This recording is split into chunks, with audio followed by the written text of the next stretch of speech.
Salut Pierre, Salut Ali. comment tu vas? Super bien. Super bien. Moi aussi, ça va super bien. Je suis tellement content de te recevoir. Aujourd'hui, je le dis à tous les auditeurs, on a la chance et l'honneur d'avoir quelqu'un que j'apprécie énormément, que j'ai rencontré l'année dernière aux Arts et Métiers, lors d'un événement. Alors, je crois que c'était avant le TEDx. Ouais. On s'était rencontrés, j'étais rentré dans une salle, tu sais, un peu à l'improviste. Et toi, t'étais là et tu animais un atelier d'improvisation. Et en fait, tu m'as donné une citation. On devait tirer au sort une citation et on avait une improvisation à faire en quelques minutes. Et moi, je me suis pris au jeu et ça m'a vraiment plu. Ensuite, on a parlé ensemble. Je me rappelle, on avait du coup après le TEDx bien parlé au Digital Village ensemble et on avait commencé à entamer plein de discussions sur plein de projets hyper intéressants. On a continué à rester en contact. Et il y a quelques temps, du coup, on s'est revus pour que je te propose de participer à cet épisode de Postcasque. Et franchement, après cette petite entrevue, je me suis dit, ça va être quelque chose de génial de pouvoir avoir un peu de ton temps et pour justement que tu nous expliques ton parcours qui est vraiment unique. Et je vous le dis, si vous avez cliqué aujourd'hui sur cet épisode, restez parce que ça va être vraiment formidable. Alors Pierre, pour rapidement t'introduire et après je te proposerai de te présenter plus en détail. T'as un parcours assez atypique. Tu as fait un PhD, un doctorat en France en astrophysique, passionné par la science. Et puis ensuite, t'as complètement, tourné à 90 degrés vers quelque chose qui t'animait encore plus que ça, la prise de parole en public. Et t'es devenu coach de prise de parole en public. Et moi, j'ai une première question pour toi avant de te présenter. Pourquoi dirais-tu que la parole est une forme de pouvoir? Pourquoi la parole est une forme de pouvoir? C'est une excellente question. Permets-moi de commencer par la définition. J'aime toujours commencer par définir les mots, justement, pour être sûr De s'entendre sur. de s'entendre sur la définition et est-ce qu'on parle le même langage. Ok. Donc, première définition, qu'est-ce que le pouvoir? Pour moi, réponse rapide, concise, c'est une capacité à influencer son environnement et en particulier d'autres Homo sapiens, Ouais. à influencer les gens, les personnes. Ok. Et en fait, si tu veux, pour moi, quand on regarde d'un point de vue vraiment scientifique, d'un point de vue espèce humaine, notre notre condition aujourd'hui, elle est unique. Mhm. Dans quel Pourquoi? sens? Pourquoi elle est unique? Parce qu'en fait, tu sais, on pense souvent que dans l'évolution du monde de la vie, on est passé de différents types d'homo, homo habilis, homo néandertal, homo sapiens, et que on serait un peu l'aboutissement de cette chaîne. Et ben, en paléoanthropologie, il y a des études là qui montrent que, en fait, il y a eu une période où homo néandertal a cohabité avec homo sapiens. Alors c'est une cohabitation Ok. parmi d'autres, Mhm. mais celle-là, elle est particulièrement intéressante. Pourquoi? Parce que si tu regardes sur le papier, Homo néandertal, sur le papier, hein, il coche, on va dire, des meilleures cases qu'Homo sapiens. C'est-à-dire qu'il est plus grand physiquement, taille moyenne 1,75, 1,80, donc je te parle il y a des dizaines de milliers d'années. Ouais. Homo sapiens, il est plutôt sur 10-15 cm de moins. Volume crânien d'Homo néandertal, 20 à 30% plus grand. Mhm. Donc plus de cerveau, on va dire. Bien sûr. Homo sapiens plus petit à tout niveau, et on pouvait se dire que Homo sapiens il va se faire écraser par un Néandertal. Eh ben non. Si aujourd'hui on est là, c'est que en fait c'est Homo sapiens qui a gagné, et il y a eu en fait une extermination de Néandertal. Alors il y a quand même eu une hybridation. Mhm. D'ailleurs c'est pour ça que tu sais c'est un élément très caractéristique des Néandertals, c'est le bourrelet susorbitaire. Oui. En fait, il y a des gens, des Homo sapiens, hein, qui ont des fois les bourrelets particulièrement proéminents. Ok. Et ça, apparemment, c'est une relique, une caractéristique typique de Néandertal. Donc, Ok. c'est toujours intéressant à prendre. Pourquoi je te raconte tout ça? Pour te dire que si Homo sapiens a gagné la bataille, c'est par une capacité. La capacité à faire du lien social. Et pour faire du lien social, il a fallu prendre la parole. Alors, certes, la parole a été différente de celle d'aujourd'hui. Le langage n'a cessé d'évoluer, mais ça a été la force particulière d'Homo sapiens de réussir à agréger des communautés, Mhm. à former des groupes et à prendre le pouvoir sur son environnement. Donc oui, la parole, c'est une forme de pouvoir, clairement. Super Ça explication. m'a donné chaud là. Et je vois ça, t'as des gouttes qui dégoulinent là sur le front.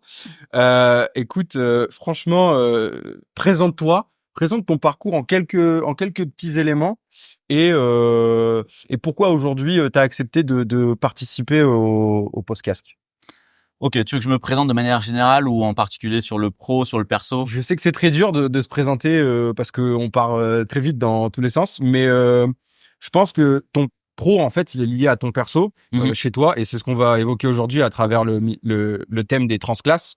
Aujourd'hui le but ça va être de discuter avec toi sur ce terme que tu m'as introduit que moi je ne connaissais pas et qui est vraiment intéressant à creuser. Je te laisse la carte blanche Très bien. sur ça, fais un petit mélange et Alors, écoute, en plus, c'est marrant parce que j'adore poser cette question, la fameuse question de qui es-tu? Qui es-tu? Et souvent, les gens sont déstabilisés par cette question Exactement. et je fais exactement comme toi. Je dis, bah, carte blanche. Donc, je joue le jeu. Je me considère comme un homo sapiens de 34 ans, donc né en 1990. T'as pas le petit bourrelet du dinde. Non, j'ai checké. Je suis pas d'hybridation avec Néandertal. Ok. Formateur et coach en prise de parole aujourd'hui. Deux métiers qui sont différents, qui sont souvent amalgamés, la formation et le coaching. D'accord. On y reviendra par la suite. Par le passé, formation scientifique. Pourquoi? Parce que j'ai toujours été passionné par l'univers, par la nature, par les sciences de manière générale. Essayer de comprendre justement cet environnement.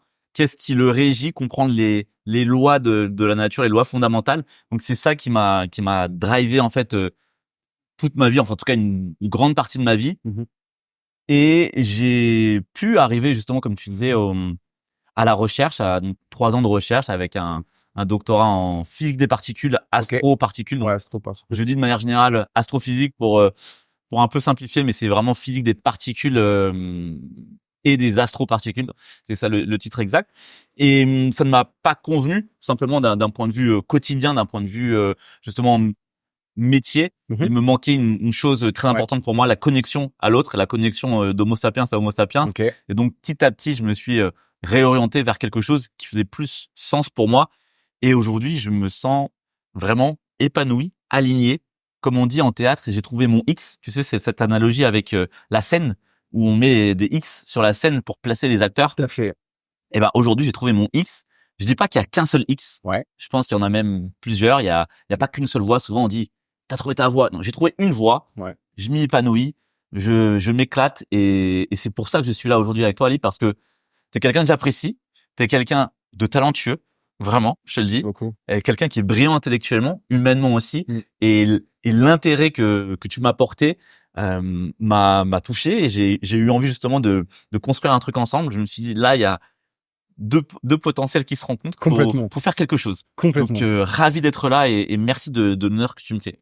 Et bah franchement super, merci beaucoup. Bah moi je te retourne totalement tous les compliments que tu m'as fait et c'est absolument un plaisir de t'avoir aujourd'hui avec nous. D'ailleurs merci à l'équipe technique qui est derrière, Lucas qui est derrière la caméra aujourd'hui, qui est plus devant. Merci beaucoup à tous, franchement c'est vraiment génial. Bah écoute, on va rentrer dans le vif du sujet. Pierre, c'est quoi un transclasse? C'est quoi un transclasse? Je peux dire qu'un transclasse ou une transclasse, c'est une personne qui change de classe sociale, tout simplement. Trans, il y a du mouvement, classe sociale. L'idée, c'est que il existe des classes sociales. Alors, il y a des définitions différentes de ces classes sociales-là, mais en tout cas, aujourd'hui, on s'accorde sur le fait que ça existe et que on est du verbe naître dans une classe sociale qu'on n'a pas forcément choisi, on l'a hérité d'un environnement, justement, et que au cours de sa vie, un individu, selon ses actions, ses rencontres, va pouvoir changer de classe sociale.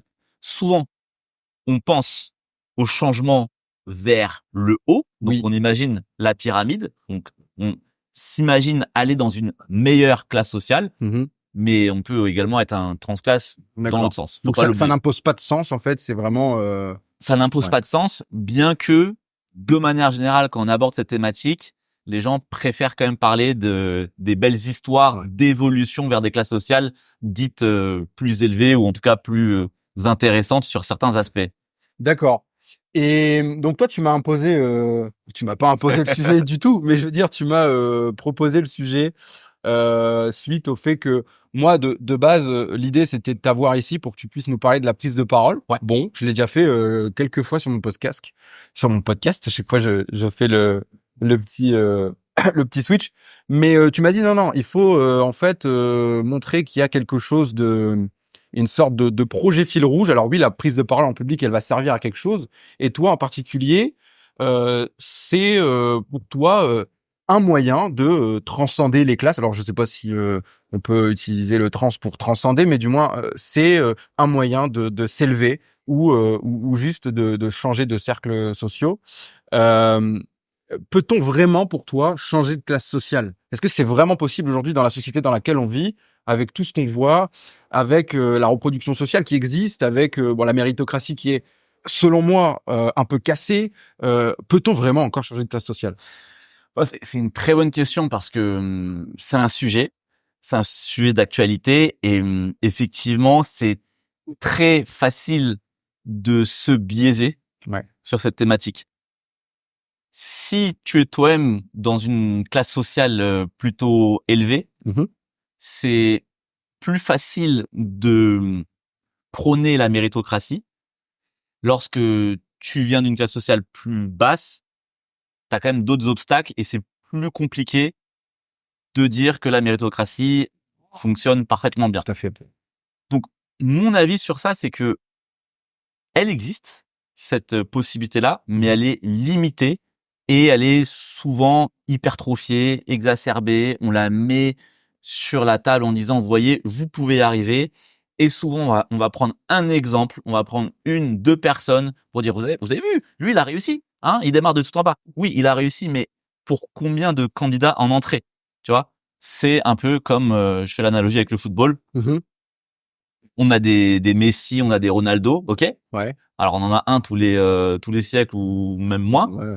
Mais combien d'apprentis, enfin de candidats, d'aspirants à ça, tu vois? Donc dire aux petits garçons, oui c'est bien, joue au foot, tu peux y arriver. Allons-y, gardons espoir et bossons pour ça, Mhm. mais ne nous leurrons pas avec le fait que on démarre pas avec les mêmes cartes. Tout à fait. Et c'est très compliqué de connaître son capital de départ parce que c'est tellement quelque chose de standardisé, enfin d'ancré en nous, que on se rend pas compte qu'en fait on démarre avec des plafonds de verre, qu'on démarre avec parfois les roues crevées par rapport à d'autres. Bien sûr. Donc ma réponse oui, mais attention à ne pas mettre ça comme modèle universel qui pourrait s'appliquer pour tout le monde, avec le sous-entendu que si tu n'y arrives pas, c'est un peu de ta faute. Et alors ça, cette composante de culpabilité, clairement, je dis Bien non. sûr. Et aussi, à l'inverse, si tu es là et que tu te réjouis de ce que tu as, parce que par exemple, tu es d'une classe aisée, d'ailleurs, on y reviendra juste après, que c'est quoi une classe sociale, tu peux avoir aussi des remarques sur le fait que tu ne veux pas faire plus que ce qu'ont fait les générations précédentes. Donc, il y a une sorte de, de, de problème générationnel où on veut chacun se pointer du doigt en disant, bah voilà, toi tu es aisé, tu as entre guillemets la flemmardise de vouloir faire plus, et toi tu es dans cette classe défavorisée, pauvre, etc. Et tu ne te sors pas les doigts, pour utiliser l'expression, mais c'est la réalité, c'est ce qu'on dit pour faire mieux. Donc ouais, c'est vrai qu'il y a quand même. Moi, je suis plutôt de ton avis. Mais aujourd'hui, là, sur la première partie de cet épisode, on va essayer de définir des termes importants qui nous serviront après à comprendre ton parcours, je pense. On est dans la partie c'est quoi? C'est quoi? Tu veux définir un peu, selon toi, c'est quoi, par exemple, une classe sociale? C'est quoi finalement? Est-ce que vraiment, tu vois, comme on est en train de le faire, toi, tu es docteur en astrophysique, moi, je suis étudiant boursier, par exemple. Comment on arrive à créer ces liens sociaux? Et est-ce que vraiment il y a une classe sociale où on a des barrières qui nous limitent? Ouais, très bonne question. En fait, une classe sociale, c'est invisible, c'est impalpable. Je veux dire, c'est pas écrit sur ton front, j'appartiens à telle classe sociale. Mm. Et pourtant, c'est là. Et pourtant, il y a une réalité. Et cette réalité, elle va se matérialiser sur plusieurs éléments. Les gens que tu fréquentes, les lieux que tu fréquentes, le capital économique avec lequel tu démarres, Tout à fait. qui va te permettre de penser différemment en termes de capacité, en termes de projection. Ouais. C'est beaucoup plus facile d'être ambitieux quand on a 1 million en poche que 10 euros en poche. Parce que les risques en sortie ne sont pas les mêmes. Pour entreprendre, c'est toujours mieux d'avoir un bon capital économique. Mais c'est pas tout. Donc, il y a la partie état d'esprit. Et cette partie, justement, état d'esprit, elle va être conditionnée par les gens qui t'ont entouré, qui t'ont montré aussi qui t'ont montré des exemples qui ont été des modèles. Donc, une classe sociale, en fait, c'est un ensemble de plusieurs paramètres. Et justement, en sociologie, donc c'est Bourdieu qui en parle très bien. Il estime que on peut caractériser une classe sociale selon 4 types de capital. D'accord. 4 types de capital. Le premier, c'est l'économique. Qu'est-ce que ça veut dire? L'économique, c'est celui auquel on pense tous. C'est combien tu as sur ton compte en banque. Ok. Le deuxième, c'est le culturel. Le culturel, la connaissance. À quel point tu peux accéder justement à de la connaissance, à quel point tu peux t'enrichir intellectuellement. Ouais. Le troisième, c'est le réseau. Avec qui tu traînes et comment ton réseau peut justement te propulser vers le haut. Et le quatrième, c'est tout ce qui touche aux symboles. Les symboles que tu utilises au quotidien, dans ta vie, pour justement matérialiser la classe sociale à laquelle tu appartiens. Par exemple, le matériel, les biens, avoir une Rolex au poignet, rouler dans une Porsche, etc. C'est ça un symbole, par Exactement. exemple. Si tu veux qu'on aille sur ce terrain-là, moi j'aime beaucoup parce que tu vois que, par exemple, le gars qui démarre d'en bas et qui va faire des choses illicites, qui va commencer à bicrave, à vendre un peu de drogue, tu vois. Bien sûr. La première chose qu'il veut faire lorsqu'il a atteint un certain capital économique, donc lorsqu'il a augmenté son capital économique, cet aspect-là, ce capital, c'est tout de suite d'acheter la BMW ou la Mercedes. Tu vois, c'est un peu le Graal de montrer la réussite par ce type de symbole. Et ce qui est intéressant, c'est de voir que effectivement, en faisant ça, il augmente en partie son capital symbolique, mais il oublie qu'il y a 2 autres types de capitaux qui caractérisent sa classe sociale, et le réseau et la culture vont être délaissés. C'est vrai. Donc, on voit qu'en fait, selon justement ta classe sociale de base, de là où tu démarres, tu vas des fois viser en priorité certains types de capital et parfois en délaisser d'autres. Au court terme, c'est beaucoup plus facile de se créer des symboles. Ouais. Un achat, ça se fait rapidement. Un capital culturel, il faut de la volonté, il faut de l'effort. Et je pense qu'il faut une certaine forme. Tu vois, je ne pense pas qu'on soit tous limités intellectuellement. Je pense que, et je parle de feu sacré souvent.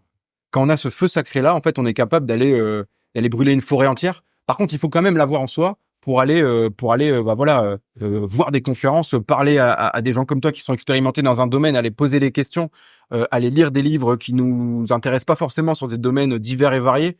Et ce capital culturel-là, tu vois, c'est quelque chose que, à travers ce podcast, nous, on essaye de développer, et je pense que ça passe aussi par cette discussion-là. C'est pour ça qu'on s'entête à rester sur un format long, par exemple, c'est long, mais tu te connectes, en quelque sorte, à une source de données, à une source de connaissances, d'une manière formidable. Par la parole, il y en a qui sont plus visuels, il y en a qui sont plus auditifs, mais en tout cas, c'est aussi un des moyens, le podcast, d'augmenter son capital culturel. Mais c'est beaucoup plus dur, et pour moi, ça demande d'avoir justement ce feu sacré au tout début, parce qu'on n'a pas forcément toujours les mêmes motivations et les mêmes visions de se dire, le capital culturel, si je m'entête à apprendre des choses dans un domaine pendant très longtemps, je sais que si j'ai la vision, dans 5 ans, je peux arriver à ces résultats-là. Et souvent, on abandonne. Mais donc ça, c'est le capital culturel, mais ça peut être aussi un capital tout simplement professionnel, parce que tout ce qu'on apprend à l'école, c'est aussi c'est des compétences. On peut relier ça à la culture. Donc, mais c'est intéressant de catégoriser ça. Et j'avais, je crois, déjà vu la matrice de Bourdieu avec. Tu vois que par exemple, un artiste, il a un capital culturel très élevé, mais un capital économique très faible au final. Et quand il a les deux, voilà.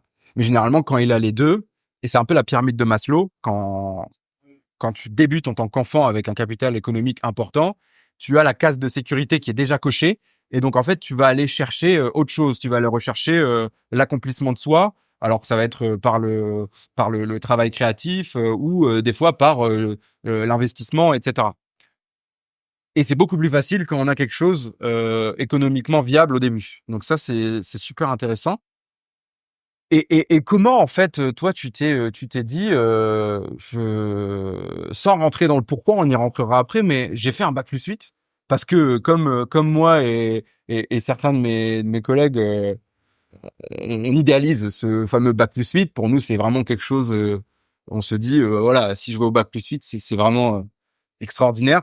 En quoi la prise de parole en public, elle a permis de te faire comprendre que justement ce capital culturel ou du moins ce capital de connaissances que tu t'es créé à travers tes très longues études, et ben en fait ça suffisait pas. Et la question derrière ça c'est quoi pour toi, Pierre Licavoli, un coach de prise de parole en public avec tout ce que tu as accumulé avant de devenir coach en tant que tel. Alors, attends, parce que du coup, il y a plusieurs Il y a questions plusieurs là, questions. dans ta question. Tu veux que je réponde à laquelle exactement? La première, c'est comment tu t'es rendu compte que la prise de parole était peut-être plus importante, voire aussi importante que les connaissances que tu avais créées pendant ton diplôme.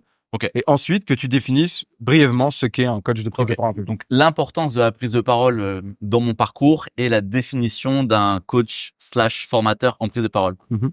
Alors, comment je me suis rendu compte de l'importance de la prise de parole? C'est une très bonne question également. Je vais être obligé de te parler un petit peu de moi là. Hein. Allons-y, allons-y. Alors, il faut savoir que j'ai grandi justement dans un environnement où prendre la parole n'est pas quelque chose de valorisé. C'est-à-dire que dans ma famille, on était plutôt du genre à ne pas se faire remarquer. Il y avait cette notion très très forte, très ancrée du linge sale en famille et on ne le lave jamais en public. Avec le corollaire de ne pas s'exposer d'un point de vue sentimental, d'un point de vue identité presque C'est ça qu'ils dehors. appelaient le linge sale. Le linge sale, c'est l'émotionnel. Ouais, alors l'expression, j'y mets plein de choses derrière, c'est-à-dire que en gros, tu sais, t'as ces personnes qui estiment qu'on est deux personnes différentes entre le pro et le perso. Ouais. C'était un peu la même chose avec l'idée qu'il y a la maison et le reste du monde. Donc le Ali chez toi là, à la maison, c'est le vrai. Et dès que tu sors, tu mets un ensemble de masques, tu les additionnes ces masques, et en fait tu te travestis littéralement. Mmh. Et le travestissement était tellement fort qu'en fait, je sentais qu'il y avait une contradiction. Il y avait une contradiction parce que je me sentais bien chez moi. Je me sentais à l'aise pour prendre la parole. D'accord. Mais vraiment en cocon très restreint. Ouais. Mais dès que je sortais, je me mettais dans ce masque qui m'inhibait. D'accord. Et donc, c'est avec cette mentalité-là de pas me faire remarquer, de pas avoir un mot plus haut que l'autre. Et en plus, ça, je pourrais t'en parler après, dans des écoles, collèges, lycées où justement il y a une violence sociale qui fait que tu peux être vite en fait pointé du doigt dès lors que tu vas sortir du lot, soit par un comportement extravagant, soit par des bonnes notes, soit par quelconque élément qui pourrait être utilisé par les autres pour te dire t'es différent avec ce pointage de doigt. Donc j'ai appris à rentrer dans le moule, à me neutraliser, à m'inhiber et à passer sous les radars. Et c'est devenu tellement ancré en moi qu'en fait, je me suis rendu compte que je passais à côté de plein d'opportunités. Et le jour où j'ai commencé à me dire, mais peut-être que là, je pourrais la prendre, cette opportunité, je n'avais pas la compétence pour aller la prendre. Et je disais, mais il me manque une main, là, je comprends pas. J'arrive pas à prendre ce verre, là. Pourtant, il est devant moi. Mais parce que je n'ai pas appris à le faire. Et pour apprendre à le faire, il fallait ouvrir cette bouche, structurer une pensée et dire, je veux prendre le verre. Je veux le prendre, de verre. C'est fort. C'est l'image du verre. Elle est vraiment. Elle est folle l'image du Il verre. est devant toi, tu peux pas le prendre là. Ah. Mais en fait, ça me fait rappeler la notion d'empan de Idriss Aberkan. Je sais pas si tu connais. Ouais. Il parle d'empan. L'empan, c'est en gros la taille entre ton pouce et ton auriculaire. Enfin, ton petit doigt. Ouais. Et en fait, t'as la même chose dans ton cerveau. En fait, ton empan, c'est qu'est-ce que t'es capable de choper, d'analyser et de traiter avec ta cervelle. il y a cette notion aussi de, on comprend plein de choses. Tu vois, moi, je me suis rendu compte très petit que j'analysais beaucoup les gens, les relations sociales. Je comprenais assez vite beaucoup de choses, mais j'avais du mal à les synthétiser et j'avais surtout du mal à les mettre sur le papier, en fait, noir sur blanc, dire, je connais ce concept. Et tu vois, ça m'a fait beaucoup de bien de lire, par exemple. Moi, c'était, on pourra reparler aussi de la lecture. La lecture, ça m'a permis de se dire, en fait, ce que j'ai pensé, ce que j'ai conceptualisé dans ma tête, ah bah purée, il y a un moyen de le dire, quoi. Alors ça passe par la lecture ou ça passe par la parole. Moi, ça a été la parole, des compétences que j'ai développées très vite. Et c'est pour ça que je m'identifie beaucoup à toi. C'est vrai que là, tu vois, je pense qu'on vient à peu près du même type de milieu et tu vas essayer de, sans le vouloir, sortir du lot parce que tu te dis, mais non, je veux pas de ça, je veux pas vivre la vie qu'on m'impose ou qui m'est destinée. Et cette volonté de sortir du lot, elle crée des tensions, elle crée et quand tu sais pas gérer la parole, c'est quelque chose d'encore plus compliqué parce que tu peux pas non plus expliquer en quoi ta démarche elle est pas mauvaise et elle est pas méprisante des autres. Et ça c'est très compliqué. Surtout quand tu n'es pas né avec les bons comment dire les bons réflexes quoi. Donc c'est hyper intéressant ce que tu nous dis à côté prise de parole. Tu veux que je réponde à ta seconde question? Et la Peut-être, seconde question du coup c'est quoi un coach de prise de Alors parole? c'est quoi un coach ou un formateur en prise de parole? Si tu me permets, je vais définir ces deux métiers-là. Ouais. Le coach, tel que je le définis, c'est la personne qui va accompagner en individuel une personne vers l'atteinte d'un objectif. Donc un coach en prise de parole en public, c'est une personne qui va t'accompagner dans la réalisation d'un objectif en lien avec la communication orale, à savoir de la gestion du stress, de la structuration de ses idées, de la capacité à être impactant à l'oral, de la capacité à capter l'attention de ton auditoire, à ne pas la lâcher et à transmettre un message. Ou ça peut être des problématiques très spécifiques de préparation de concours, d'entretien, de pitch. Donc après, voilà, on peut rentrer dans les détails. Ça, c'est vraiment le coach. Le formateur, en général, c'est plutôt de la transmission de savoir-faire face à un groupe. Donc, ce sont la formation en général, c'est des groupes de 5, 10 ou plus. Ouais. Donc, c'est un peu différent du coaching. Donc, c'est pour ça que je définis bien, je distingue bien formateur et coach. Donc, le coach, une personne qui t'accompagne à prendre le pouvoir par la parole. Toi, tu coaches des personnes qui vont parler à des personnes seules ou tu coaches des personnes qui vont parler à des groupes? Est-ce que c'est différent en fait? Ouais, c'est une très très bonne question parce que en fait, tu vois, on parle souvent de prise de parole en public et des fois, j'ai tendance à faire le distinguo en disant prise de parole, c'est vraiment la base, mais après tu peux avoir en public et en privé. En privé. Là, ce qu'on fait, c'est presque de la prise de parole en privé. Alors, presque, hein. Ouais, sans les milliers d'auditeurs. On va retrouver des éléments de la prise de parole en public, mais on va aussi avoir des spécificités. C'est-à-dire que quand tu es face à un groupe de 50 personnes, l'idée c'est de réussir à créer une connexion avec chaque membre de l'auditoire, de faire en sorte que chaque membre de l'auditoire se sente honoré, se sente considéré. Avec une prise de parole justement en privé comme toi et moi, l'attention est complètement focalisée sur l'autre. Donc il y a une sorte de difficulté et une énergie qui est absorbée beaucoup plus importante peut-être que... C'est-à-dire que c'est un jeu, tu vois, là, c'est comme si on jouait au tennis ensemble. Donc, je joue pas avec d'autres personnes, je joue qu'avec toi.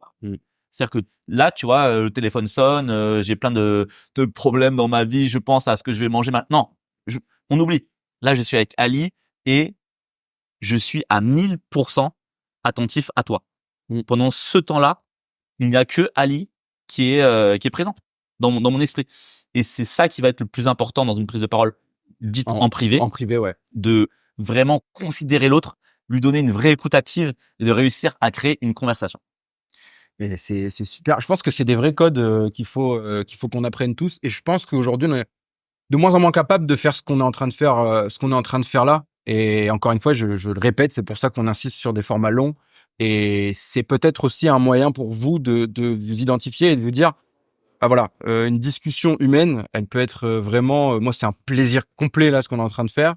Et en plus c'est filmé, et en plus ça va être partagé à plein de gens. Faites ce pas-là essayez de vous concentrer, de lâcher votre téléphone, d'oublier vos problèmes et de rentrer dans une conversation pour vraiment rentrer, voilà, dans une discussion constructive et non pas une discussion, un small talk, qu'on, pour le coup, on maîtrise très bien de nos jours, quoi. J'ai une dernière question de la partie, c'est quoi? Tu as fait 8 ans d'études. Tu as passé une licence, un master, un doctorat. T'as quand même vachement développé des compétences très très très très très techniques. Pourquoi tu n'as pas arrêté avant? C'est quoi l'astrophysique et comment en fait tout ça, ça t'a formé? Et est-ce que vraiment, si c'était à refaire, tu le referais? Ok. Pourquoi j'ai pas arrêté avant? C'est quoi l'astrophysique? Et si je devais le refaire, est-ce que Est-ce je que tu le referais? referais? Ok. Pourquoi je n'ai pas arrêté avant? Alors, c'est une très très bonne question parce que, en fait, si tu veux, je pense que j'ai eu l'idée de faire une thèse très tôt, vers l'âge de 12-13 ans. C'est-à-dire que quand j'ai compris que le diplôme ultime en France, c'était le doctorat, l'idée m'a plu. Je me suis dit, bah, tu sais quoi? Je suis joueur. Je vais le faire. Je sais même pas vraiment ce que c'est. Je sais juste que c'est le sommet de la pyramide universitaire. Allons-y. Mais je savais même pas qu'avant il y avait le master, il y avait la licence, je connaissais vaguement le bac, tu vois, j'avais voilà 12-13 ans. Ok. Donc il y a eu cette notion de principe. Après, j'ai commencé à comprendre un peu plus en détail le fonctionnement du système scolaire en France et je me suis dit, tu vois, là j'ai une passion et en dehors de l'aspect purement jeu, c'est-à-dire compétitif d'aller jusqu'au sommet de la pyramide, je me suis dit, il y a l'aspect purement intellectuel et si je veux vraiment comprendre un sujet, il faut que je me plonge dans ses entrailles. Tout à fait. Donc ça, c'est sur le principe. En réalité, le fil conducteur entre la licence, le master et le doctorat n'est jamais parfaitement aligné. Oui, oui. C'est-à-dire que la licence, c'est physique générale, le master, c'était astrophysique, astronomie en première année et ingénierie spatiale en deuxième année à l'Observatoire de Paris et le doctorat en physique des particules. Donc tu vois, c'est pas toujours aligné, ça reste dans la grande famille de la physique. Pourquoi j'ai pas arrêté avant? Parce que la question, elle s'est jamais posée en fait. Il fallait finir, c'était logique. Tu Bien avais sûr. commencé quelque chose. Là où je me suis posé la question, c'est plutôt au moment où j'ai commencé à me casser les dents pendant la thèse. D'accord. J'ai failli arrêter 2 fois Ouais. parce que c'était très intense, très compliqué d'un point de vue humain, gestion du projet en lui-même. Parce que certes, c'est un diplôme, mais c'est avant tout 3 ans de CDD. Une thèse, on l'oublie, c'est pas, enfin, C'est un contrat. c'est un contrat avant tout. Donc, tu es salarié. C'est pas juste t'as un stylo et tu prends des cours et vaguement t'as un diplôme à la fin. Non, c'est pendant 3 ans que tu bosses et à la fin on vient estampiller tout ça avec un diplôme si tu réussis les critères. Comme j'ai failli arrêter parce que proche du burn-out, parce que pas de résultats, et si tu veux on pourra plonger un peu plus dans cette question. Eh bien là je me suis dit ok, et à quoi ça sert tout ça? Donc là, j'ai commencé à questionner le pourquoi du comment à ce moment-là, mais pas avant. Donc ça, c'est pour la première question. La deuxième question, c'est quoi l'astrophysique? Donc, vaste question. Ma réponse En 1 minute. concise, astrophysique. Donc, physique, on va peut-être commencer par physique. Ça va être les, les sciences qui vont essayer de comprendre justement le, la manière dont est régi le monde à un certain niveau. Tu vois, si on construit ça, on pourrait dire que la physique va plutôt être sur des tailles soit plutôt petites, on va dire. La chimie plutôt sur la taille de la molécule, tu vois. La biologie, la taille de l'humain. La physique, c'est en général plutôt sur la taille de l'atome. Et à partir de la taille de l'atome, on va aller vers des sphères plus grandes. Et quand on arrive à la plus grande des sphères, on va dire, c'est-à-dire celle du ciel, on va y accoler ce petit mot astro pour parler des astres et c'est l'idée de utiliser la physique pour décrire les astres, l'univers. Après, tu peux avoir d'autres catégories comme la cosmologie, C'est très, très mais ça reste compréhensible assez et général. assez vaste, ouais. C'est bien. Ta troisième question, c'était? Ma troisième question, c'est Le regret. ouais, est-ce que tu regrettes et en quoi en fait ça t'aide aujourd'hui quoi? Aucun regret. Alors, tu vois, c'est aussi facile de dire ça parce que c'est comme ce que je disais en préambule sur le fait qu'une personne qui est dans une classe sociale élevée va te dire oui, la méritocratie, allez-y les gars, ça existe, foncez. Le fait d'avoir terminé le cursus, d'avoir réussi à soutenir, à présenter un doctorat, c'est facile de dire oui, si je devais le refaire, je le referais. Ouais. Je pense quand même que j'assume cette réponse parce que j'ai énormément appris. Et même si j'avais pas soutenu, même si j'avais arrêté le doctorat en cours d'année, enfin en cours de projet, je pense que l'expérience acquise, elle est exceptionnelle. Mais ça, je m'en suis rendu compte a posteriori. C'est seulement une fois que c'est terminé que j'ai compris que j'ai appris à mieux me gérer, à comprendre plein de choses d'un point de vue humain, d'un point de vue scientifique. Et cette expérience-là, je pense que je n'aurais pas pu la retrouver ailleurs. J'aurais certainement eu un autre prisme en bossant directement comme ingénieur. Mais pour le coup, l'expérience du doctorat, elle est vraiment unique. Donc pas de regret. T'as réussi à transcender la classe? Ta classe sociale? Hmm, pas encore. OK. Pas encore parce que si je reprends les 4 critères, je les coche pas encore tous. Enfin, en tout cas, je D'accord. les ai pas tous augmentés Ouais. au même niveau. Donc, je pense que je suis en phase 2. Je suis en train de me rapprocher de la classe supérieure, mais encore faut-il bien définir quand commence ta classe et où est-ce qu'elle s'arrête. On a vu les 4 types de capital, mais est-ce qu'on peut y mettre des chiffres derrière? Est-ce qu'on peut y mettre vraiment des critères Quantifier tout ça. intangibles, quoi? Pourquoi en fait t'as fait ce virage à 90 degrés? C'est pas un virage à 180 que t'as fait, tu vois? T'as pas pris la courbe. T'as fait 90 degrés d'un coup. Un jour, tu t'es levé. Comment ça s'est passé? Moi, c'est ça qui m'intrigue. C'est je me dis, tu aurais pu être enseignant-chercheur dans des grandes écoles. Tu aurais pu enseigner la continuité de ce que tu avais appris pendant ce doctorat. Et toi, tu t'es dit, alors je sais pas si c'était en un matin, mais ça s'est fait, je pense, sur une longue période. Mais comment on en arrive à faire ce choix-là qui est vraiment important et qui peut être risqué, je pense. Ouais, c'est ça ma question. Alors, ça ne s'est pas fait en un matin. Je dirais que ça s'est fait en 3 matins. En 3 matins, En 3 matins. j'en étais sûr. 3 matins qui se sont espacés dans le temps de plusieurs mois, voire même années. Le premier matin, c'est celui de l'après-thèse. Lorsque j'ai soutenu ma thèse, donc c'était en décembre 2016, Ouais. j'étais heureux. Mais bien plus que heureux, j'étais soulagé. Souvent, je dis que la thèse, c'est comme être enceinte. Sauf que c'est pas un bébé de 9 mois, c'est un bébé de 36 mois. Donc le jour où t'accouches, ça fait un peu mal par là où ça passe. Et donc après avoir fini la thèse, soulagé de ce gros bébé, Ouais. et j'avais l'intuition que ma vie serait radicalement différente. Eh ben non. En fait, j'avais toujours un stress euh, intrinsèque. Il y avait toujours un truc, une charge mentale, et je comprenais pas pourquoi. Donc soulagé sur le fait de pas faire de thèse, de plus faire de thèse, en tout cas de terminer, mais c'était pas le pur bonheur. Donc c'est là où j'ai commencé à me questionner en me disant mais quelle est la source de cette angoisse? Qu'est-ce qui fait que là je suis pas cet homme parfaitement accompli d'un point de vue bonheur? Donc première réflexion qui m'a amené en fait à comprendre que il me manquait quelque chose de profondément en lien avec ma personnalité, c'est l'humain. Et j'ai mis un peu de temps avant de comprendre, et c'est pour ça que la première orientation de virage, Virage, ouais. donc on va dire c'était un 25 degrés, on va dire, de changement, ça a été de me dire, je vais garder un pied dans les sciences, mais je vais mettre le deuxième dans quelque chose de plus humain, comme l'enseignement.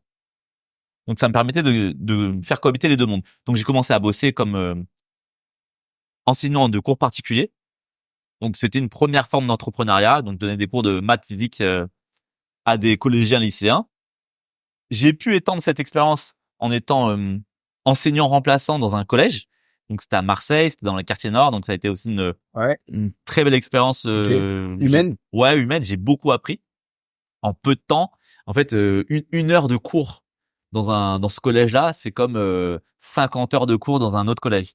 Il était dans le top 5 des pires collèges de France d'un point de vue statistique. Et ça a été une vraie claque. Si tu veux, je t'en parle juste après. Donc ça a été vraiment la partie enseignement qui s'est conclue justement avec une expérience en Colombie où j'ai vécu une année. D'accord. Parce que je voulais une expérience à l'international, je voulais parler notre langue, je voulais changer de culture. Et en fait, cette expérience-là, ça a été le deuxième matin. C'est que la Colombie a été hyper riche d'un point de vue culturel, mais professionnellement parlant, ça a été un peu la bérésina parce que j'ai travaillé comme enseignant. J'ai enseigné donc dans une université, mais pour te la faire rapide, et si tu veux, on pourra plonger dans cette histoire. Je n'ai pas été payé par l'université. Je me suis retrouvé clandestin parce que mon visa a été expiré. Il y a eu un procès et c'est passé dans le journal. Tu vois. Ah ouais, carrément. Donc ça a été Je savais pas ça. le combo. D'accord. Et je suis revenu en France plus tôt que prévu. Et j'étais parti là-bas pour y rester des années. Je m'étais dit, il y aurait deux possibilités pour rester là-bas, trouver un super job ou trouver l'amour, tu vois. J'ai trouvé ni l'un ni l'autre. Tant pis. Donc je suis revenu après une année. Ouais. Donc ça c'est mon deuxième matin, c'est-à-dire que je me suis dit OK, j'ai eu cette expérience, mais là en fait c'est voilà, je sens que je suis en train de m'éloigner de plus en plus des sciences et il va falloir que je rebondisse. Et justement, il y a eu beaucoup de rencontres en Colombie et il y a une personne en particulier, Diana, qui est dédicace à Diana. Dédicace à Diana, qui fait partie de ces personnes qui un jour m'a dit mais peut-être que ton talent il est ailleurs. Et ça a été aussi un point de réflexion où je me suis dit, mais en fait, je ne vais pas rater ma vie si je sors des sciences. En revenant de Colombie, j'ai eu la proposition d'une entreprise de bosser comme chef de projet en monétique. Je connaissais même pas le mot. Je sais pas ce que c'est. Système de paiement électronique. D'accord. J'ai accepté parce que c'était bien payé, un bon salaire. Surtout, j'étais à 0 pesos en Colombie.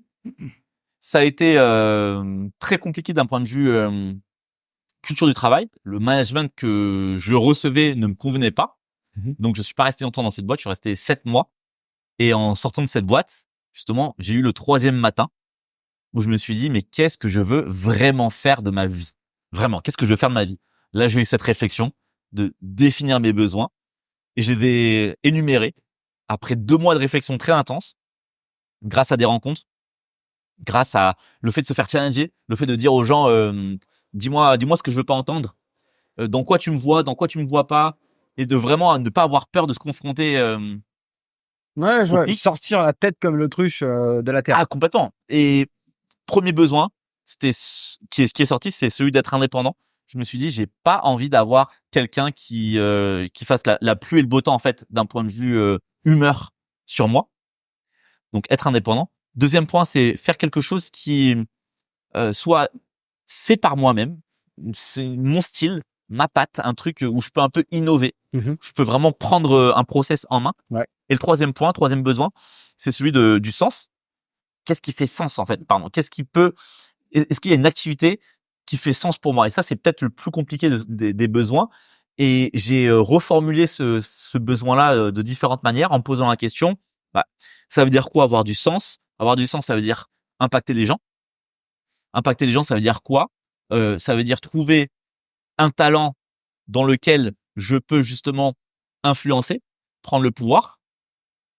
Ça demande un questionnement sur mes talents. Tu vois que ça fait une petite poupée russe là, tu vois, à chaque fois il y a une logique des plus petites poupées là, russes. tu vas vraiment la racine. Et je savais pas quel talent j'avais. Je me disais OK, je fais de la course à pied, je joue à Warcraft, tu vois, c'était un peu les seuls talents où je me trouvais bon, tu vois, ça c'est limité. Et en fait, on en a beaucoup plus que ça des talents et à chaque fois, il faut se dire mais est-ce qu'il y a pas un domaine, une activité justement, une action que je fais avec passion? Ouais, mais ça veut dire quoi passion? Donc à chaque fois, plus petite poupée russe et je suis arrivé en fait à la plus petite poupée russe en me disant bah il y a peut-être un truc que je fais sans m'en rendre compte et tellement je m'en rends pas compte que j'y ai même pas pensé, c'est le fait de parler et le fait d'écouter. En fait, j'adore parler, j'adore écouter. Donc je peux être extrêmement taiseux pendant 3 heures et t'écouter parler et je peux parler aussi pendant 3 heures. Bon, l'idéal c'est de réussir à établir cet échange-là. Mhm. Et quand j'ai compris ça, je me suis dit, mais il y a un truc à faire avec la parole. Parole, parole, parole. Ayant moi-même été très introverti, timide, et ayant moi-même souffert du corps, de mon corps, de mon esprit, de pas pouvoir m'exprimer, je me suis dit, je peux aider les gens sur ça. Je peux donner, faire un rétex, un retour d'expérience sur comment j'ai pu sortir de mon cocon et commencer à m'envoler comme un petit papillon sauvage. Et je me suis dit, OK, parole, prise de parole, formation en prise de parole. Et quand c'est arrivé dans mon esprit, je me suis dit, mais toi, j'ai fait le claquement de doigts, je me suis dit, mais putain, c'est évident. Le problème, c'est que j'avais aucune formation là-dedans et il fallait démarrer de zéro. Dingue. Mais dingue parce que je l'avais pas en détail, ce parcours-là et ce cheminement de pensée. Tu vois, dans ce que tu dis, avant de transcender les classes, faut se transcender soi-même. Ouais, complètement. Ouais. Et toi, tu as réussi à le faire et j'ai vraiment du mal à voir le Pierre timide de l'époque.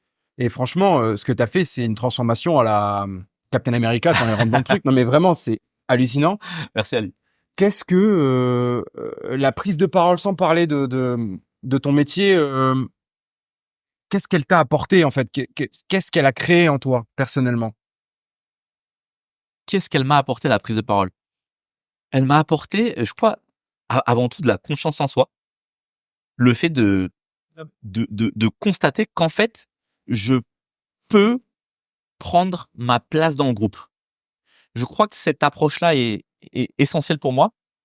La prise de parole, c'est un peu le premier niveau, c'est la porte d'entrée vers quelque chose de plus profond. Et, et justement, ce quelque chose de plus profond, si je devais le résumer, c'est comment faire société. Comment faire société, comment se mettre à table. Toi et moi, on est à table. Et comment on peut se mettre à table malgré nos différences. Comment on peut transcender justement nos différences pour en faire des forces, que ce soit tout ce qui peut nous différencier, nous opposer, une couleur de peau, une religion, une équipe de foot, une nationalité, un parti politique, qu'importe. Comment en fait on peut, sans nier ça, sans le nier, comment on peut le mettre sur la table et en faire une force et en faire justement une source d'intérêt pour aller connaître l'autre. Eh bien, pour ça, on a besoin de prise de parole. Parce que on a besoin, déjà, de suspendre son jugement. On a besoin d'écouter l'autre. Ouais. On a besoin de structurer nos propres propos pour ne pas marcher sur les roses de l'autre. Parce que c'est très facile pour moi de dire, non, mais toi, t'es un mec de droite, de toute façon, tu penses qu'à l'argent, patati patata. Non, mais toi, telle religion, de toute façon, patati patata. C'est hyper facile d'avoir ce genre de phrase. Et parfois, c'est un peu plus subtil. On va pas les dire comme ça, mais l'effet est tout comme. On va froisser l'autre, on va le vexer parce que justement, on n'a pas travaillé sa parole. Travailler sa parole ne veut pas dire être hypocrite et être menteur. Tout simplement, bien structurer ses propos, trouver justement les bons mots pour agencer ses idées. Donc ça, c'est la prise de parole. Et quand tu comprends ça, tu comprends qu'en fait, il n'y a pas 36 moyens de faire société. Il n'y a pas 36 moyens de trouver sa place dans le groupe. Et les outils que tu apprends en prise de parole sont pour moi les plus puissants et peut-être même les plus rapides pour réussir à trouver sa place dans le groupe. Pourquoi on l'apprend pas à l'école, ça? On commence à l'apprendre aujourd'hui en France. Ça reste, on est encore au balbutiement. Alors quand je dis on commence, c'est-à-dire que on a eu vraiment une étape importante là. Il y a un jalon qui a été atteint, c'est le grand oral au lycée. Mmh. Ça reste, à mes yeux, presque plus symbolique que une véritable révolution. Mais c'est déjà ça. Parce que ça donne un nom aux choses. Ça oblige les familles, les parents, ainsi que les enfants à porter son attention sur ça, en se disant, le grand oral, ça reste quelque chose qui est maintenant pris en compte. Il va falloir le bosser. Et en fait, il y a peut-être des choses qui peuvent nous être bénéfiques avec ce grand oral. C'est pas juste un exercice. Donc voilà, il y a ce jalon qui a été atteint. Il y a encore beaucoup de boulot à faire parce que au-delà du pur aspect école, il y a l'aspect sociétal et culturel. L'exemple très classique, c'est celui de comparer les anglo-saxons, en particulier les Américains, avec les Français, deux cultures complètement différentes sur cet aspect-là, en tout cas, où on va plutôt modéliser les Américains comme étant des personnes très à l'aise avec la prise de parole, parce que dès l'enfance, le petit Américain, de manière générale, je caricature Il un a petit fait peu le des trait, exposés. il a fait des exposés. Nous aussi, on fait des exposés, mais on n'est pas du tout mis en valeur de la même manière. C'est-à-dire que du côté français, on va être très attentif à l'utilisation de la langue. Tu fais une faute, non, Ali, recommence. T'as fait une faute, non, pas bon. Et on est très sanctionnant. Tu vois, le truc très classique, c'est la dictée. La dictée où tu te retrouves à avoir des notes négatives parce qu'on compte les points en moins à chaque fois que tu fais une faute. Et la boutade, c'est de dire que les Américains, en fait, c'est le contraire. Ils te mettent 25 sur 20 parce qu'ils comptent les endroits où t'as pas fait de faute. Alors forcément, c'est deux approches complètement différentes. Mais le petit Américain, on s'en fout qu'il fasse des fautes. On lui dit c'est bien, t'as pris la parole. Donc on le valorise et on confirme en lui sa légitimité à prendre la parole. Donc quand tu fais ça dès l'âge de 4-5 ans, avec le fameux exercice de show and tell, donc en gros tu dois ramener un objet de la maison, encore le verre. Donc le soir tu dis à tes parents il faut que je fasse un exercice pour demain. Donc tu ramènes cet objet, tu le présentes à la classe, à la maîtresse et tu lui donnes un prénom. Tu lui dis bah je vous présente Bob le vert et je vais vous raconter la vie de Bob le vert. T'as 5 ans, tu fais un speech de 3 minutes devant toute la classe, la maîtresse ou le maître te fait bravo Ali, c'est bien, il est très sympa Bob. Et ben maintenant on va apprendre à le connaître, on va lui poser des questions. Bah tu fais ça en fait, ça paraît complètement loufoque, mais ça change ta vie. Et tu te rends pas compte parce que toi, au même âge, on te mettait des taquets parce que tu parlais mal la France. Je savais que ça allait partir en vrille parce que là, en fait, j'ai mon cerveau qui est en train de fuser de partout. On pourrait passer 5 heures. On va pas passer 5 heures. Je vais essayer de synthétiser ce que je veux dire. Là, en ce moment, je lis un livre qui s'appelle Langage de l'amour. Et c'est exactement ce que tu dis. Quand on envoie de l'amour à une personne, on nous en envoie, etc. Si tu lui envoies de la haine, elle t'envoie de la haine. Tout ça, en fait, ce que je te dis avec ma question de l'école, c'est on l'a théorisé. On sait que c'est vrai, on sait que ça marche. La preuve, le modèle anglo-saxon, c'est basé sur ça. Aujourd'hui, pourquoi en fait c'est très frustrant de voir que toi tu arrives à le dire, tu t'es formé. D'ailleurs, tu vois, j'ai une autre question qui apparaît, c'est la différence entre l'inné et l'acquis. C'était inné, t'as fait une formation quand même, t'as acquis des choses que tu ne savais pas. Il y a des choses qui viennent du bon sens, il y a des choses qui se créent. Par contre, on est capable de théoriser ça pour des personnes qui n'ont pas cet inné, qui n'ont pas ce bon sens en eux dès le départ. Pourquoi on crée pas un cours? Pourquoi on n'est pas capable de ce qu'on veut? On sait que ça cause des violences, on sait que ça cause des tensions sociales, on sait que quand on n'arrive pas à dire les choses, on tape. Et on sait que la prise de parole, en réalité, je reviens sur ta motivation à vouloir aller dans les sciences. Moi, c'est quelque chose, les sciences d'universel. Et la parole, ça en est aussi. Parce que l'universel, la transmission, le savoir, la construction d'une société, elle passe par ça. Et là, aujourd'hui, si tu veux, on n'a pas ça dans les bases de notre éducation, qui est l'école. Et donc, elle venait de là, elle venait de là ma question. Et le modèle anglo-saxon l'a très bien compris, mais c'est la culture orale. J'ai une autre question. C'est toi, quand tu as commencé cette formation, là, tu t'es arrêté à ça tout à l'heure. Comment tu as appris la prise de parole en public de façon théorique? Est-ce que ça passe par la lecture? Est-ce que ça passe par de l'entraînement? Comment, pour nos auditeurs qui nous écoutent, qui n'arrivent pas à exprimer ce qu'ils pensent, et qui voudraient le faire aussi, parce qu'il faut avoir cette notion de volonté, comment on fait? Ok. Donc comment on fait pour se former? Ouais. Et comment moi j'ai fait? Et comment toi t'as fait? Ok. Alors, de la théorie et beaucoup de pratique. Les deux sont fondamentaux. Passer sa vie à lire et ne pas mettre en pratique, c'est se priver d'un degré de progression énorme. Ne faire que pratiquer et ne pas forcément savoir mettre des mots sur ce que l'on a fait, c'est aussi dommage. Ouais. Donc, clairement, les deux. Mon approche, je vais faire un petit crochet sur un point qui est très intéressant, inné ou acquis. Donc, inné, ça voudrait dire que je nais en tant que bébé avec toutes les capacités nécessaires pour être un bon orateur ou une bonne oratrice. Et acquis, ça voudrait dire que je n'ai pas du tout de capacité oratoire et je les apprends, je les développe avec le temps.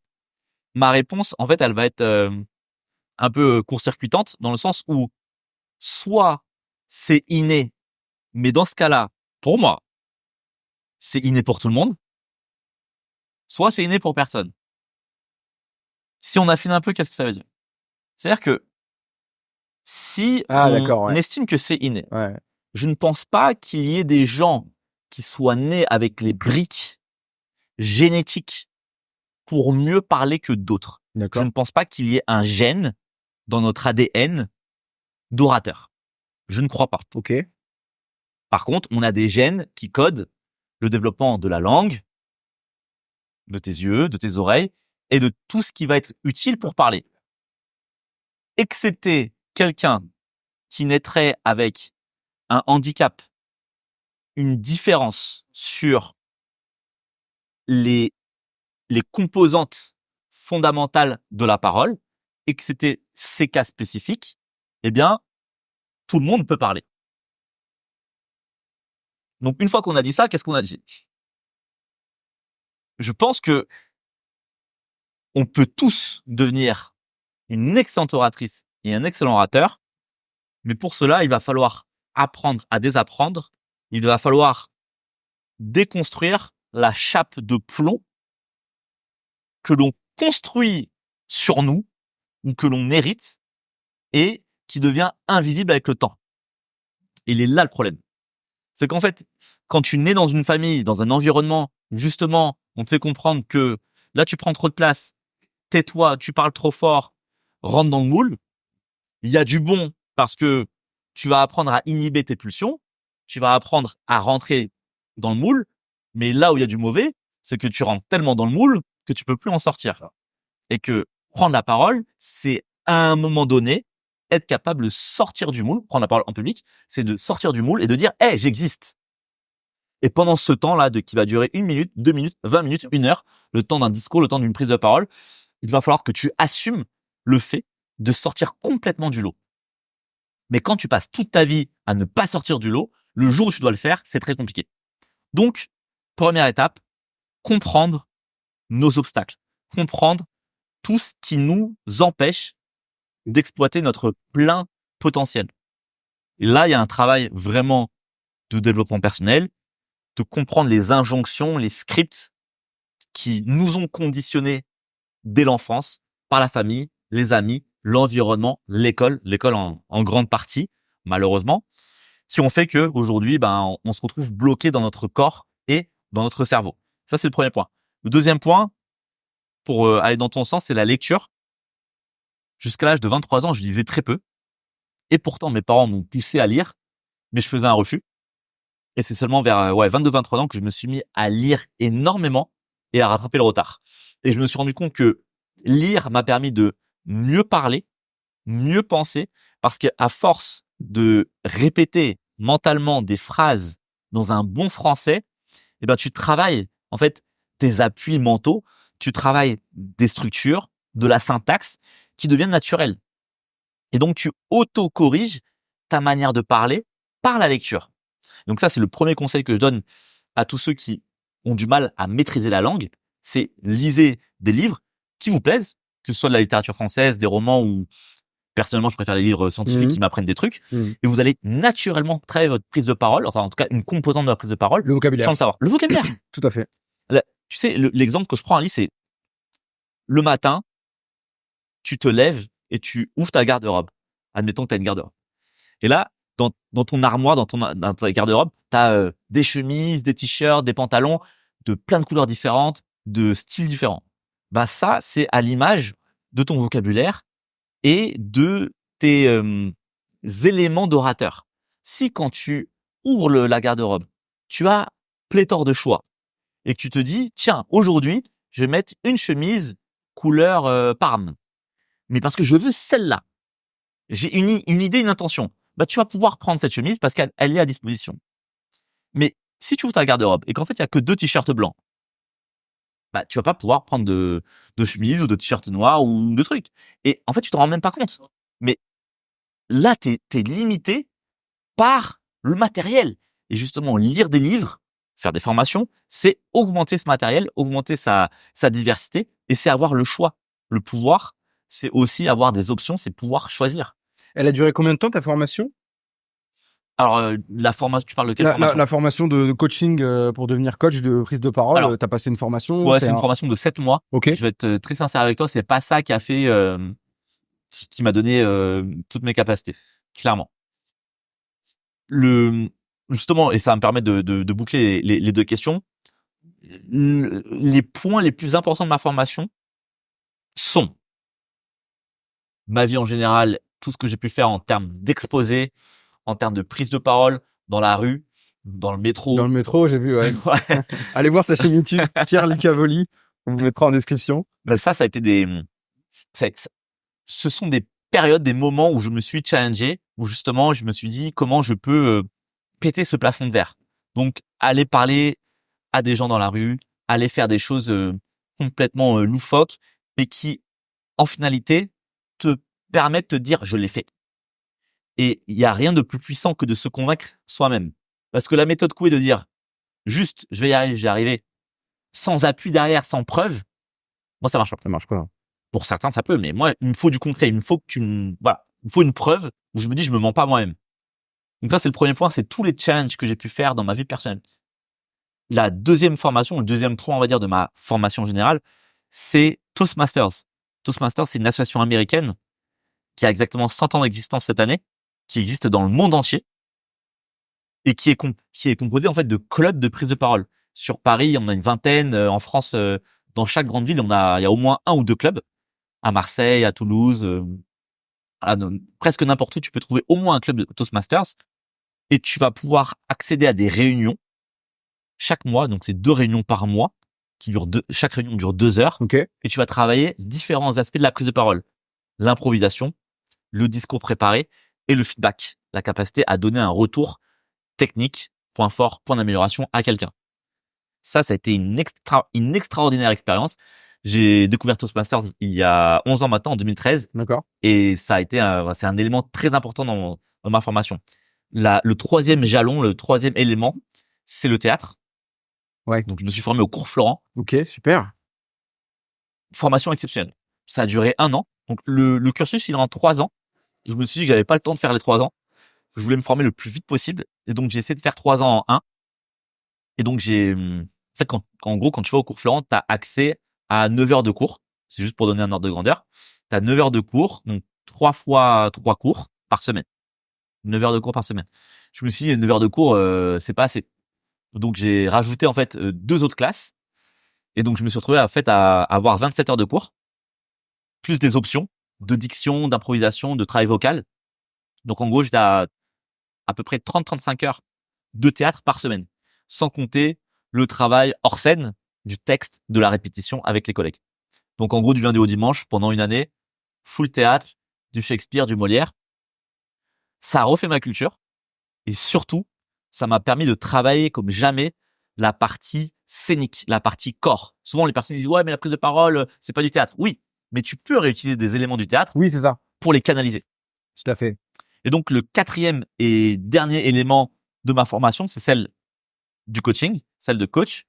Je me suis formé avec la Haute École de Coaching. Alors, c'est un nom très pompeux, tu dis, la Haute École de Coaching. Donc, c'est une formation qui, ouais, ils ont eu quelques problèmes avec ça d'ailleurs, parce que HEC dit, vous prenez pas notre acronyme.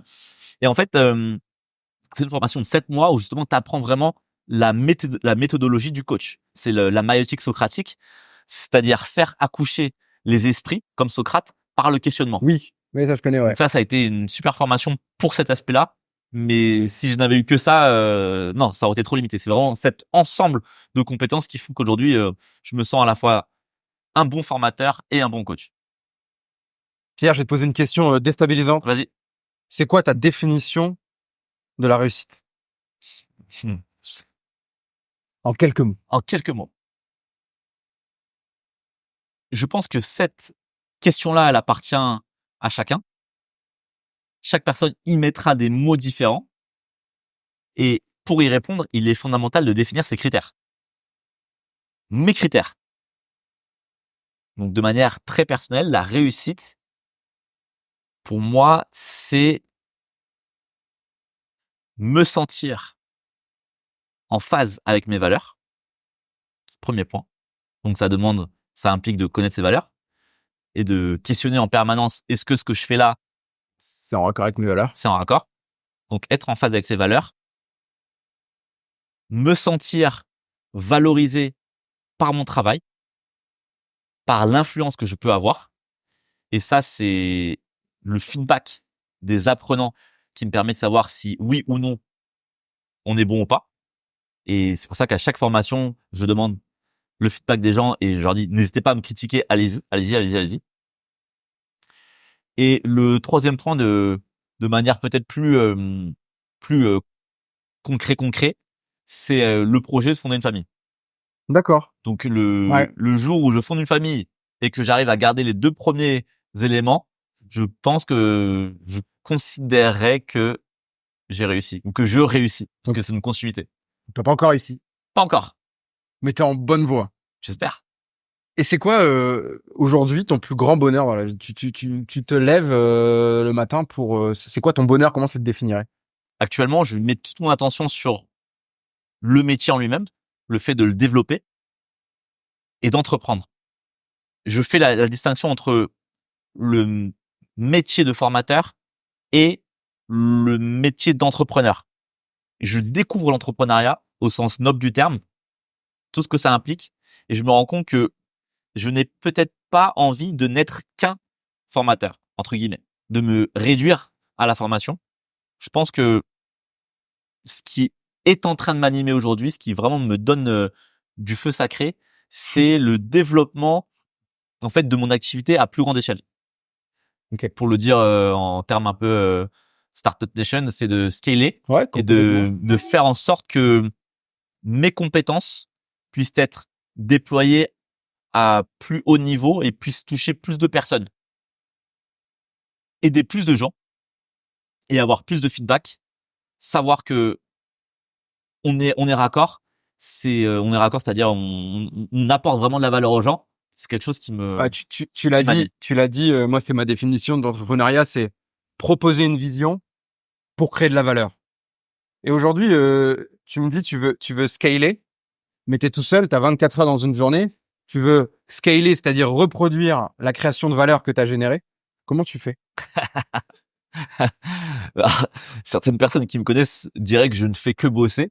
Et effectivement, c'est ma situation actuelle, c'est que j'ai j'ai fait le choix de d'épurer énormément mon emploi du temps. J'ai passé énormément de temps en fait dans ma vie à faire plaisir, à dire oui aux gens et à ne jamais refuser, à toujours dire non mais en fait ouais tu vas aller boire un café, pas de problème.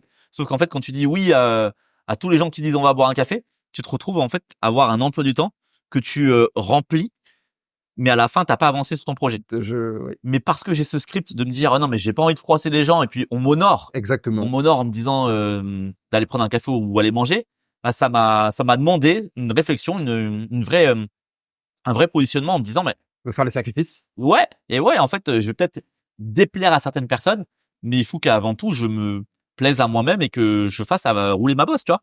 Donc faire des choix. Donc pour répondre très concrètement à ta question, ça passe par savoir dire non, savoir bien définir ce qui est un élément différenciant dans ton quotidien. Qu'est-ce qui Ouais. te fait vraiment avancer? Qu'est-ce qui te fait te rapprocher de ton objectif? Et ça, c'est une putain de question parce que à chaque fois, je me pose la question, est-ce que quand je suis en train de faire cette activité de boire un verre, c'est Ou toujours, même tourner le podcast. ouais, tourner le podcast, bah, tourner le podcast, j'ai pas de doute. Parce que c'est un échange humain, parce que ça donne de la visibilité aux personnes qui présentent. C'est une expérience aussi pour les gens qui sont en coulisses, qui travaillent sur le projet. Donc c'est bénéfique pour tout le monde, tu vois. Mais là, à chaque fois, je me dis ouais, est-ce que là, je suis pas en train de me détourner de mon objectif? Et à chaque fois, je me pose cette question. Quand je suis en train de procrastiner, je me dis est-ce que cette procrastination, en fait, elle est nécessaire pour me détendre, pour me reposer, ou est-ce que en fait, c'est pas juste une fuite en avant? Donc il y a toujours cette itération intérieure. Mm. Ça c'est le deuxième point. Et le troisième point, c'est les habitudes. Créer des habitudes, des routines. Et une routine, ça se crée pas en 21 jours. Faut arrêter avec ces conneries-là. En tout cas, c'est ma posture un peu radicale sur ça. Les 21 jours, d'ailleurs, c'est l'histoire, elle est rigolote de savoir d'où ça vient les 21 jours. Je sais pas, enfin, ça t'intéresse, je sais pas. Alors, j'écoutais un podcast t'en dire j'écoute Génération de Do It Yourself, Ouais. je sais pas si t'écoutes aussi. C'est un de mes modèles, c'est un peu le format que je reprends. Et Alexandre Jardin, qui est un écrivain, disait il y a la routine et les bonnes habitudes, et c'est deux choses différentes. Parce que la bonne habitude, c'est quelque chose qui va être potentiellement à deux sorties possibles. Par exemple, le matin, il prend l'exemple de si je dois aller faire un footing le matin, je vais pas m'imposer juste après le réveil d'aller faire un footing. Je vais m'imposer le fait de m'habiller, de descendre, de regarder le temps et de choisir si je veux y aller ou pas. Et la bonne habitude, c'est ça, c'est bonne habitude et pas habitude. Et la routine, des fois, elle convient à certaines personnes. Les stoïciens, par exemple, ceux qui vont être heureux par le fait que euh, je veux contrôler toutes les choses de ma vie et je ne pourrai jamais contrôler ce qui est autour et ce qui est dans mon environnement. Donc, je me fais du mal, entre guillemets, et c'est par ça aussi que je veux. Et après, t'as les épicuriens qui vont être plus dans... Mais la volonté de créer des bonnes habitudes, elle est compliquée et créer la bonne habitude, 21 jours ou pas, et c'est super compliqué. Mais en tout cas, je me rejoins dans ce que tu dis. Peut-être juste pour rebondir à la volée sur ce que tu dis, moi, ça me prend vraiment du temps de créer ces bonnes habitudes et ces routines parce que il faut affiner en permanence. Exemple très concret, j'essaie de m'imposer, mais dans le bon sens du terme, d'aller à la salle de sport le matin à 6h30. Mais pendant très longtemps, j'échouais parce que il y avait plein d'obstacles qui m'empêchaient en fait de réaliser l'objectif. Quels étaient ces obstacles? Le fait de se coucher trop tard la veille. Ouais. Pourquoi je me couchais trop tard la veille? Parce qu'en fait, je mangeais trop tard. Pourquoi je mangeais trop tard? Parce que je rentrais trop tard. Et c'est seulement quand j'ai compris ça que je me suis dit, il va falloir que je déplace les activités que je fais le soir vers l'après-midi ou le matin. Ah oui, mais ça me demande de me désengager de certains projets. Ah ouais, mais peut-être que je vais vexer des gens ou, ok. Bah, c'est un choix à faire. Un choix à faire. Le matin, qu'est-ce qui fait que je vais réussir à éteindre le réveil et à sortir du lit? C'est avoir une volonté, en fait, forte de me dire, là, si je vais à la salle de sport, c'est pas juste pour avoir des gros muscles ou quoi, c'est pour travailler mon autodiscipline. C'est une sorte de muscle, l'autodiscipline. Et donc, à chaque fois que je réussis et que je rate la routine du sport du matin, j'essaie d'analyser. J'essaie d'avoir une boucle autocorrective en me disant, qu'est-ce qui a fait que ce matin-là, j'ai réussi? Qu'est-ce qui a fait que ce matin-là, j'ai pas réussi? Est-ce que c'est le temps? Est-ce que c'est ce qui s'est passé la veille? Est-ce que c'est voilà ce que j'ai mangé? Et aujourd'hui, j'ai réussi à bien établir cette routine et aussi bonne habitude. Donc, je mets un réveil à 6h, un deuxième à 6h06. Alors, 6h06, ok. en fait, c'est rien de symbolique là-dedans. C'est juste que ça me permet d'avoir deux réveils et je sais pas, ça me rassure. Ouais. Et en gros, j'essaie d'avoir juste une marge d'un quart d'heure. Donc, j'essaie de partir à 6h15 de chez moi et d'arriver à 6h30 à la salle de sport. Mais des fois, je pars un peu plus tard. Je pars à 6h30 et j'arrive à 6h45. Mais en tout cas, il faut que j'arrête la session de sport à 7h15, 7h30 maximum, pas plus. Parce que sinon, en fait, quand je me mets pas de barrière, ouais. Ça... bah, si je me lève en fait à 8h et que je vais au sport à 8h30, ça me fait revenir à 9h30 et je me rends compte qu'en fait, je perturbe toute ma journée et qu'à la fin, je perds en productivité. Donc c'est réussir en fait à mettre des barrières et à se dire, si j'ai raté le premier jalon, il faut pas que je rate le deuxième. Il faut absolument éviter l'effet domino pour qui pourrait anéantir ta routine de la journée. Donc tu vois, c'est vraiment compartimenté. Il y a un compartiment qui a pété, qui a raté, mais il faut que les autres, eux, puissent être indépendants. D'où l'importance de timer son quotidien. Et ça demande aussi d'être en phase en termes de valeur. T'as des gens qui disent, ah non, mais moi, je suis pas un robot, machin truc. Moi, ça me convient. Mais ça m'a convenu parce que grosse réflexion et gros objectif derrière. Pierre, on arrive déjà à la fin du podcast. J'ai pas vu le temps passer. Merci énormément pour tous les conseils, toute l'expérience que tu nous as apportée. On pourra en faire 5, je pense, encore. Et sur plein de sujets différents, tu vois, on en est arrivé à la fin, mais c'était vraiment super intéressant. Je vois que tu as des livres. Ouais. Est-ce que, pour nos éditeurs, tout ce que tu as dit, ça vient de livres, ça vient de vidéos peut-être, ça vient de films, etc. Quelles sont les références, si tu dois en regarder quelques-unes, 3 par exemple, que tu donnerais à nos auditeurs aujourd'hui? Bon, bah, ça tombe bien, j'ai pris 3 livres. Alors, le premier, La fabrique des transcasses de Chantal Jacquet. Donc, c'est une précurseur dans cette thématique-là, de la notion de transidentité, de transclasse. C'est un bon livre d'introduction au problème et ça va permettre de bien définir les contours de la thématique. Et il y a pas mal de témoignages de personnes qui expliquent leur parcours, qui racontent leurs difficultés et qui montrent aussi une partie qu'on n'a pas abordée et qui pourrait faire l'objet d'un autre épisode, c'est les problèmes d'identité lorsqu'on change de classe. C'est-à-dire que quand tu changes de classe, t'es à la fois rejeté par la nouvelle classe à laquelle tu essaies d'adhérer, mais également par l'ancienne qui peut te dire, ah, mais t'es plus des nôtres. Je résume grossièrement. Et t'as un peu le cul entre deux chaises. Tu vois, on retrouve cette structure-là dans plein de choses avec d'autres thématiques comme les enfants de l'immigration. Et justement, je parle de ça parce que le livre est très bien pour une première approche, mais il aborde pas tout. Et justement, il oublie la partie la partie raciale. Alors, quand je dis raciale, c'est vraiment ethnique. Alors, je dis raciale parce que en fait, c'est en anglais et c'est la race au sens américain.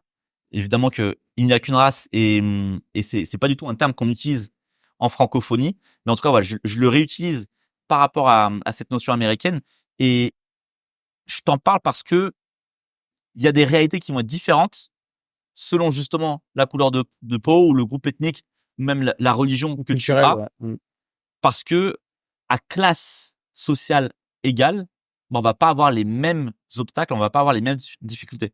Et donc mettre dans le même sac des gens qui auraient les 4 capitaux là qu'on a définis, qui auraient les mêmes 4 capitaux plus ou moins, mais sans parler de ces paramètres là, bah ça serait passé aussi à côté du sujet.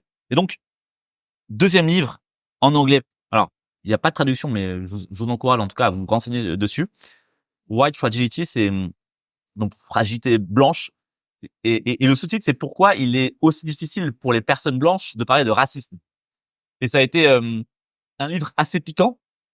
Je me considère comme blanc parce que en fait, j'ai été mis dans cette catégorie-là et du coup, j'ai adhéré finalement un peu malgré moi à cette catégorie où on voit que justement à travers ce livre, on voit que la couleur de peau, c'est presque en soi une classe sociale, ou en tout cas la corrélation est très forte. Très forte, ouais. Et que cette notion de blancheur, au-delà de définir réellement un niveau de teinte de couleur de peau, c'est avant tout un groupe auquel on associe des privilèges. C'est ça être blanc. Et effectivement, ça fait réagir. Et c'est en lisant ce livre que je me suis dit, bah, waouh, j'ai encore beaucoup à apprendre. Et je te donne une anecdote au passage. Le livre montre parfaitement la problématique d'ouvrir les portes de la blancheur. On parle en tout cas dans les pays occidentaux et en particulier aux États-Unis, de la blancheur à des personnes qui viennent d'arriver.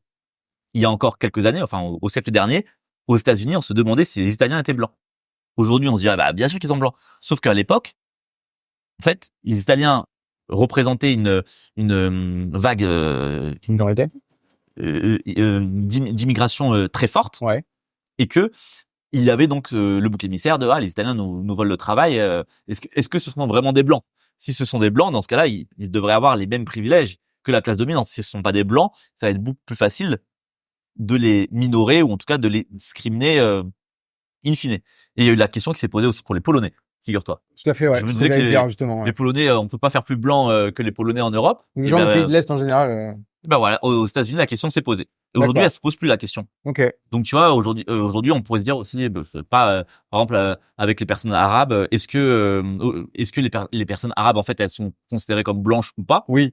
Eh ben tu vois, en fait, peut-être que aujourd'hui, c'est encore un sujet tabou, explosif. Mais non, les Arabes sont pas des blancs, sont des Arabes. Tu vois, pour les personnes noires, par exemple, une personne arabe, elle va être plus blanche que pour une personne blanche, la personne arabe va être plus noire. Enfin, tu vois, il y a ce truc-là. Et c'est vrai que ça, on l'a pas abordé. Et en fait, je pense que ça part de là aussi. Et plus que ça aussi, il y a les races, il y a aussi les religions. Et en fait, tu vois, qu'en France, la classe aisée, généralement, elle est très très bien corrélé à la chrétienté et voilà, et à la religion qui est en fait la racine aussi de l'Europe en général. Et c'est quelque chose qu'il faut absolument creuser, je pense. Je trouve que quand on parle de l'identité et de la notion de transclasse, sans parler de ça, Ouais, il nous manque un gros chapitre. un bon point. Donc c'est vraiment dommage. Donc ouais, super livre et un peu voilà assez piquant. Enfin surtout si on est blanc entre guillemets et que on se définit comme blanc, c'est piquant et justement il faut tenir le livre en se disant si ça pique c'est que il y a peut-être un truc à déconstruire dans le bon sens du terme. Ok. Troisième et dernier livre, donc le pouvoir des étrangers. Donc c'est toujours en anglais. Un livre fantastique qui met en valeur les bienfaits d'aller rencontrer des étrangers, d'aller rencontrer des gens qui sont des inconnus, que ce soit dans la rue, dans l'espace public. Et c'est pas juste faire des challenges pour soi. C'est pas juste du dev perso. L'idée, donc c'est un journaliste qui a fait ce livre, c'est de voir que on peut réellement créer une meilleure société à l'échelle locale en tant qu'individu par des petits gestes. Donne un truc très concret. Lorsque tu vas faire les courses, lorsque tu vas acheter quelque chose, au lieu de simplement dire bonjour, d'attendre que tes courses soient faites et de payer, demander comment ça va. Alors ça paraît anecdotique, ça paraît saugrenu, mais il montre que certaines personnes qu'il a interviewées donnent des cours de ça, font de la formation sur l'art de connecter avec des étrangers et montrent le bienfait que ça procure à la fois pour la personne qui se sent valorisée, mais aussi pour nous, parce qu'on a le sentiment de recréer la communauté dans un espace, la ville, qui noie les identités, qui noie justement la communauté. Et donc il dit voilà, n'hésitez pas à demander très succinctement à la personne qui va faire les courses sur une échelle de 1 à 10 comment on est aujourd'hui. Et il dit que les réponses sont parfois extraordinaires et qu'en fait elles permettent à l'autre qui toute la journée fait passer des rayons des objets sur son tapis roulant d'être considéré comme un humain et pas juste comme une plante verte. Et rien que ça, c'est juste extrêmement puissant. Donc le pouvoir des étrangers connectés avec des gens inconnus. C'est dingue. T'es un puits de savoir, Pierre. Bah écoute, je te remercie. Merci Ali. Si t'as des recommandations personnelles même pour ta chaîne YouTube, voilà, tu peux tout dire. C'est le mot de la fin. Vas-y, t'as carte blanche comme t'as eu carte blanche au début. Donc je te laisse. Donc le mot de la fin. Le mot de la fin. C'est à toi. Le mot de la fin. Je me présente comme formateur et coach en prise de parole. Des fois, j'utilise plus le mot communication. Ouais. Au sens large, parce que la communication, elle peut être orale et aussi écrite. Et ce qu'il y a derrière, c'est justement ce que je disais et qui me semble vraiment important à tel point que je le rementionne, c'est que tout ça, en fait, ça sert ni plus ni moins, à mes yeux, pour créer du vivre ensemble. Donc, le mot de la fin, c'est osons aller penser que c'est possible aussi. Penser que c'est possible de créer du lien, de se mettre à table et osons faire ces petits gestes pour aller vers l'autre et mettre la méfiance de côté et essayons voilà de s'intéresser à l'autre, de considérer les autres humains, surtout aujourd'hui où on voit que l'IA va bientôt prendre le pouvoir. Alors, j'ai pas encore fait l'épisode, mais il va être monstrueux aussi celui-là. Humanisons-nous. Ouais, bien sûr. Humanisons-nous et ça passe par la parole. Donc, osons aller parler aux gens, osons donner notre attention et osons avoir ces moments d'humanité. Ta chaîne YouTube? Letmotiv 01. Donc, Letmotiv, c'est un jeu de mots avec leitmotiv, mais il n'y a pas le i. Donc, Letmotiv 01. Je publie des podcasts vidéo et d'autres vidéos un peu plus personnelles où je vlog. Donc, n'hésitez pas à me soutenir. Ton vlog en Colombie ouais, voilà. que j'ai pas encore regardé. C'était le trek de la Ciudad Perdida. Eh ben écoute Pierre, je te serre la main. Merci beaucoup pour tout. Merci à et bah franchement que du bon pour toi. J'espère que les gens comprendront l'étendue de ton talent et l'étendue de tout ce que tu peux apporter. Et merci pour ces messages, pour ce beau message de paix et d'amour. Merci beaucoup. Merci Ali, merci. C'est un vrai régal. Bah, franchement